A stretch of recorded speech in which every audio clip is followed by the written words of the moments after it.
Manipur, a beautiful northeastern state, has been burning. More than 9,000 people have been homeless, hundreds have lost lives, properties and homes have been destroyed. Various states have been making arrangements to bring back their citizens from Manipur.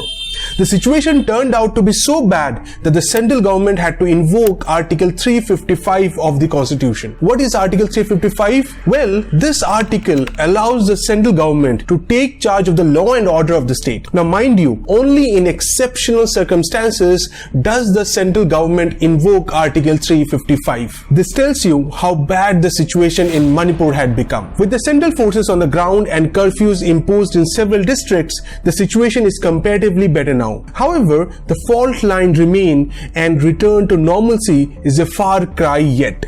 In the next few minutes, I am going to explain to you in very simple words why Manipur is facing such violent ethnic clashes and what are the different perspectives of the involved communities.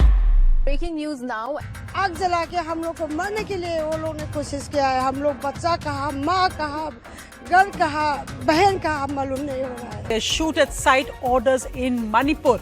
Part 1. The real reason behind the violence. To understand the real reason behind the violence in Manipur, you will first have to know about the demography and geography of the state. So here it is. Manipur comprises of primarily three major communities: the Meitei community, the Kuki community, and the Naga community. The Meitei community comprises of roughly 53% of the population, while the Nagas and Kukis, who are also called the indigenous or tribal people of the state, together comprise of roughly 40% of the state's population. The Meiteis are mostly Hindus, while the Nagas and Kukis are mostly Christians. Now, the state of Manipur is divided into two primary regions, the hills and the valley. 90% of the state is hills, while only 10% of Manipur is valley. Now, this is where the problem arises. Remember, I told you that the Meitei community comprises of 53% of the population. But this 53% population resides only in 10% of the state, that is in the valley region of Manipur. The tribals, that is the Kukis and the Nagas, reside in the hilly part of the state, which means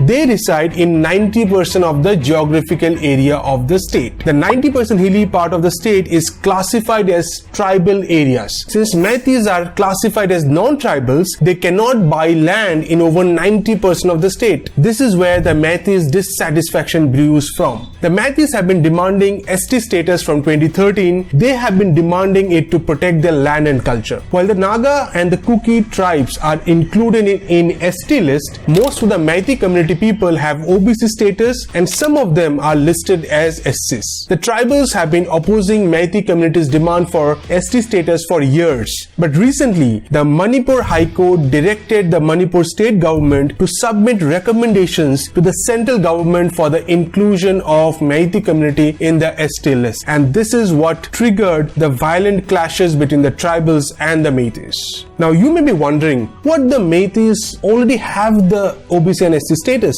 so why do they want the ST status? What is the benefit of getting the ST status for the Meiteis?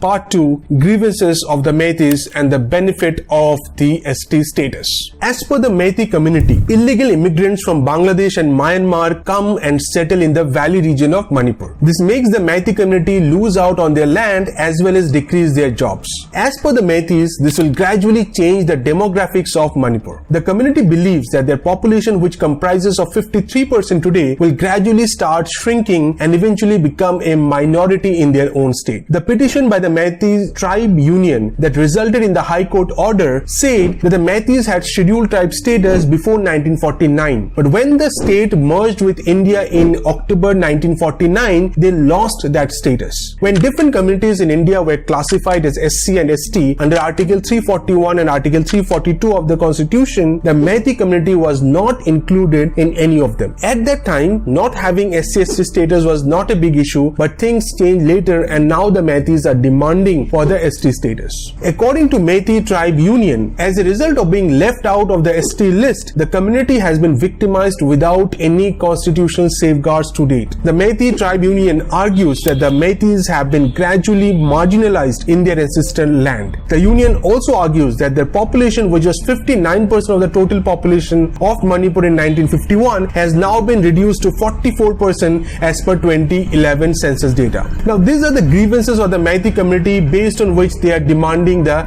ST status. So now the question is, what are the benefits of the ST status? If the Meiteis get the ST status, no one can buy their lands and they will get reservations in jobs. This will help them to stay a majority on their own land, and which will also help them to protect their culture. According to the Meiteis, without the status of the scheduled tribe, that is ST, the Meiteis will lose the status of an indigenous community. Now that you've understood the perspective of the Meiteis, you may now be wondering, what is the problem if the Meitei community gets the ST status? Why should it affect the tribals? After all, even if the Meiteis get the ST status, the tribals are not going to lose their ST status. Then why are the tribals still opposing? Part 3. Why are the tribals opposing the ST status of the Meitei community? The tribal groups believe that if the Meiteis get the ST status, they will grab the jobs of the tribals. The tribals also claim that the Meitei community is already an advanced community and they don't require the benefits of ST reservation. In a memorandum submitted to Union Law Minister Kiran Rijiju, the All Tribal Students Union Manipur had said, and I quote, "The fact that the Meitei community has done exceedingly well in the fields of technology, medical, engineering, sports and civil services under UPSC is indicative of their advancement," unquote. Further, according to the tribals, that is the Nagas and the Kukis, the Meitei language is included in the 8th schedule of the constitution and is well developed language with a script as opposed to most tribal languages, and therefore Meitei community is ineligible for protected status.